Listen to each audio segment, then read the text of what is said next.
है। एक लड़का था। उसका नाम सबल था, जो नगर में रहता था। वह अपने जीवन से बहुत निराश था।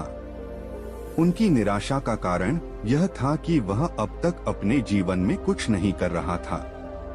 उसके माता पिता उसे ताने मारते थे कि आपके सभी मित्र कुछ न कुछ कर रहे हैं, लेकिन आप अभी भी घर बैठे हैं। दोस्तों के बीच भी अक्सर उनका मजाक उड़ाया जाता था। वह कहीं जाता तो लोग उससे पूछते कि आप क्या कर रहे हैं। उसे यह बताने में भी शर्म आ रही थी। वह कुछ नहीं कर रहा था। धीरे धीरे उसने रिश्तेदारों से मिलना जुलना कम कर दिया और लोगों से मिलना भी बंद कर दिया। वह ज्यादातर समय घर पर ही रहता है। वह अकेला रोता है और भगवान को कोसता है और अपनी किस्मत को दोष देता है। अब उसे अपना जीवन बोझ लगने लगा था। कभी कभी वह सोचता कि कब वह कुछ करने के योग्य बनेगा, और फिर वह सोचता कि जिंदा रहने से अच्छा मर जाना है। एक दिन वह अपने नगर की एक गली से गुजर रहा था। तभी उसने देखा कि एक उपदेशक दुख और परेशानियों पर उपदेश दे रहा है। वह भी उसी भीड़ में सबसे पीछे बैठ गया और गुरु के प्रवचन सुनने लगा। उपदेशक कह रहा था, दुख एक शिक्षक की तरह है जो हमें जीवन की सच्चाई दिखाता है और हमें जीने का सही तरीका सिखाता है। आप चाहें तो जिंदगी जीना भी सीख सकते हैं। गुरुजी उपदेश दे रहे थे कि तुम चाहो तो कुछ भी हासिल कर सकते हो, और अगर चाहो तो एक कोने में बैठकर रो सकते हो। इन सभी बातों को सबल ध्यान से सुन रहा था, लेकिन शिक्षक की यह बातें पसंद नहीं आई। उसने खड़े होकर कहा कि कुछ भी सिखाने से दुख दूर नहीं होता, इसमें केवल दर्द होता है। दुख की पीड़ा अनंत है। ऐसा लगता है कि इसके बाद कुछ होने वाला नहीं है। इससे कुछ भी फर्क नहीं पड़ता है। इसके सामने तो मौत भी छोटी लगती है। उपदेशक ने कहा, फिर तुम्हारा दुख क्या है? सबल ने उसके सामने अपनी सारी व्यथा सुनाई और पूछा, मेरे दुख का कोई उपाय है तुम्हारे पास? यह सुनकर शिक्षक मुस्कुराए और बोले, तुम उस दिन मेरे पास आओ जब आपके जीवन में वास्तविक दर्द हो। मैं आपकी समस्या का समाधान अवश्य करूंगा। यह कहकर गुरु वहां से चला गया। सबल ने सोचा, कहीं मेरा दुख नकली तो नहीं है? क्या मैं जिस दर्द से गुजर रहा हूँ वह नकली है? मेरा दुख कोई नहीं समझ सकता। जब माँ बाप नहीं समझते तो गुरु क्या समझेगा? उनके दुखों से व्यथित होकर सबल ने एक फैसला लिया कि अब वह कुछ करेगा।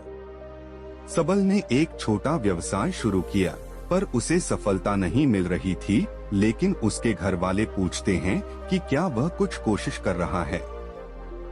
वह अपने व्यवसाय में लगा रहा और धीरे धीरे उन्हें सफलता मिलने लगी। फिर उसने गति पकड़ी और केवल 3 साल के अंदर ही वह एक बड़ा बिजनेसमैन बन गया। अब सबल के आसपास ऐसे कई लोग थे जो उसकी परवाह करता था, जो उससे प्यार करता था। अब उनके परिवार के सदस्य भी उसकी तारीफ करते नहीं थक रहे थे। दिन ब दिन उसके मित्रों की संख्या बढ़ती जा रही थी। अब वह अपनी जिंदगी से बहुत खुश था। उनके कुछ दोस्तों ने उन्हें सलाह दी कि जब आप एक बड़ा बिजनेसमैन बनकर बहुत खुश हैं, तो सोचिए आपको कितनी खुशी होगी अगर आप इस शहर और इस राज्य के सबसे बड़े बिजनेसमैन बन जाते हैं।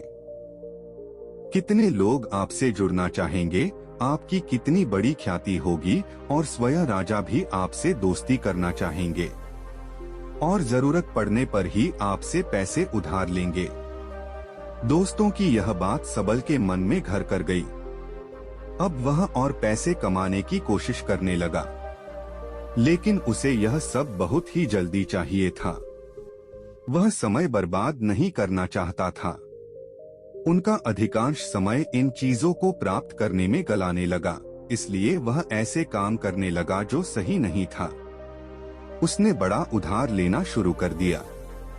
उसके दोस्तों से पैसे की मात्रा और अधिक मुनाफा कमाने के लालच में वह अपने माल में मिलावट करने लगा। उसने अन्य व्यापारियों के खिलाफ भी साजिश रची और उन्हें डराया धमकाया, जैसा उसके दोस्त कहते थे वैसा ही करता था। वह इन तरीकों से ज्यादा पैसा कमा रहा था, पर अब उसके जीवन में पहले जैसा चैन न था। उनके मन की शांति गायब हो गई थी और वह रात को सो नहीं पाता था। वह हंगामे में रहता था। वह सब कुछ पाकर भी उन्हें किसी चीज में सुख नहीं मिल रहा था। एक दिन सबल अपनी गाड़ी में कहीं जा रहा था। तभी रास्ते में उन्हें उपदेशक का आश्रम दिखाई दिया। वह रुका और गुरु के पास जाकर बोला, संत, आपने मुझे मेरे पास आने के लिए कहा था जब मेरे जीवन में सच्चा दुख आता है। अब मैं बहुत दुखी हूँ कि मेरी नींद हराम हो गई है। मुझे कहीं भी शांति नहीं मिल रही है। इस प्रकार सबल ने अपनी सारी समस्याएं गुरु को बता दी। गुरु ने कहा, जब तुम पहली बार मुझसे मिलने आए थे तब भी तुम किसी दुख में थे। आपने उस दर्द से क्या सीखा?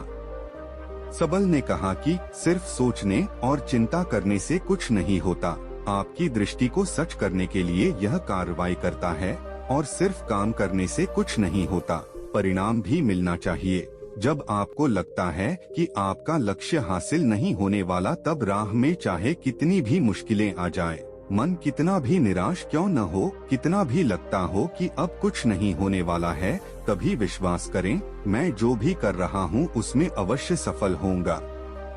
लोग केवल सफल लोगों का सम्मान करते हैं।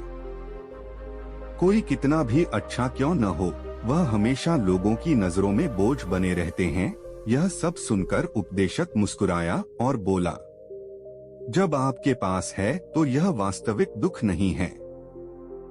अपने जीवन में वास्तविक दुख आए तब मेरे पास आओ, मैं उसे ठीक कर दूंगा। सबल ने जाते समय साधु को सोने के सिक्कों से भरा घड़ा भेंट किया। घड़े को देखकर गुरु ने कहा कि यह मेरे किसी काम का नहीं है। उस पेड़ के नीचे गड्ढा खोदकर